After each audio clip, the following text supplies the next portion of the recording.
सिद्धि की शादी के बाद वो ससुराल चली जाती है। पीछे रह जाती है भाभी रानी। सिद्धि के ससुराल जाते ही भाभी कहती है, अरे वाह जी वाह, सारे कपड़े मेरे। हाय रे पैंट, अरे वाह वाह, मजा आ जाएगा। अरे ये सिद्धि की अलमारी के सामने खड़े होकर क्या बड़बड़ा रही है? जाकर देख मेहमानों को विदाई की मिठाई मिली कि नहीं। अब हाँ माँ जी, क्यों नहीं, लेकिन पहले कपड़े तो बदल लूं। अब रानी आ जाती है सिद्धि के उन कपड़ों में जो वो ससुराल जाने से पहले घर छोड़ जाती है। अरे रानी, कुछ दिन रुक जाती। अरे ये तो सिद्धि बिटिया को मैंने ही दिया था, बड़ा ही फबता था उस पर, तुझ पर तो कुछ खास नहीं लग रहा। अब वो ना मेरे सारे कपड़े गीले थे तो सोचा पहन लूं। वैसे भी सिद्धि को कौन सा दिन पुराने आउटडेटेड कपड़ों को पहनना है। वैसे भी ये सूट तो मैंने तभी पहना था, वैसे खास है भी नहीं ये। हाँ ठीक है, लेकिन ना मेरी सिद्धि पर तो जमता था। सारे मेहमान चले जाते हैं और सिद्धि ससुराल से मायके पहली बार आती है। अपना घर, अपना कमरा, अपनी अलमारी। ये बोलकर जैसे ही सिद्धि अलमारी खोलती है तो सामने उसके कपड़ों की जगह कुछ और ही रखा होता है। माँ, ओ माँ, जरा कमरे में तो आना। सास और रानी वहां पहुंच जाते हैं। रानी ने पहनी होती है सिद्धि की जींस और टी शर्ट। अरे भाभी, ये क्या? ये तो मेरी बड़ी ही महंगी टी शर्ट है, इसे आपने घर में क्यों पहनी है?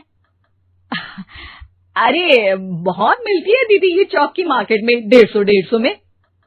ओ भाभी प्लीज, ये एरोपोस्टल है, 2000 की एक टी शर्ट। ओह, 2000 में तो दीदी 4 साड़ी आ जाए।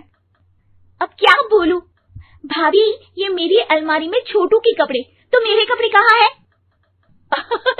मेरी अलमारी में। अब दीदी आपको कौन से पुराने कपड़े पहनने थे? माना भाभी, लेकिन मैं जब घर आती तो यही सब पहनती ना। अरे तुम तो बड़ी कंजूस हो दीदी। खैर, वक्त आता है जब सिद्धि ससुराल के लिए रवाना हो रही होती है। अरे रानी, अंदर से सिद्धि का गिफ्ट ले आ, लड़की पहली बार ससुराल से मायके आई है।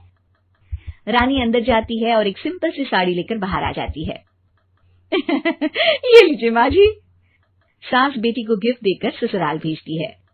अगले दिन रानी एक सुंदर सी साड़ी पहनकर सामने आती है।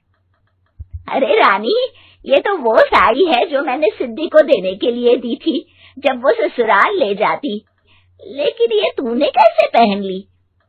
अरे माँ जी, ये साड़ी तो मुझे बहुत पहले से ही पसंद थी, लेकिन चिंता ना करिए, मैंने सिद्धि के लिए भी अच्छी सी साड़ी दी है। हाँ।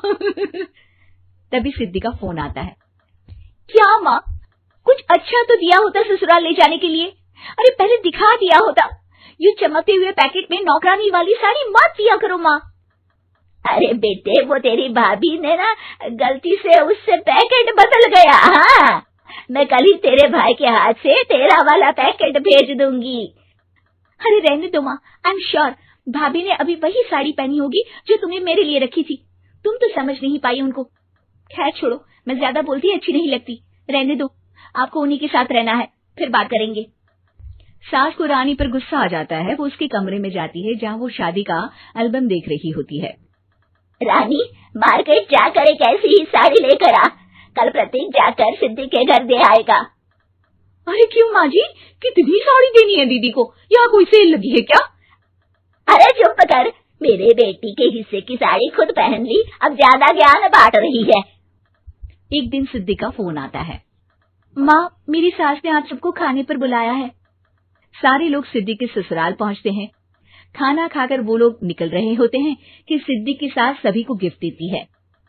अरे बहन जी, बेटी के घर का खाना खा लिया, यही बहुत है जो आप ऊपर से गिफ्ट भी दे रही है। अरे बहन जी, आप भी कहाँ इन बातों पर विश्वास कर रही हैं।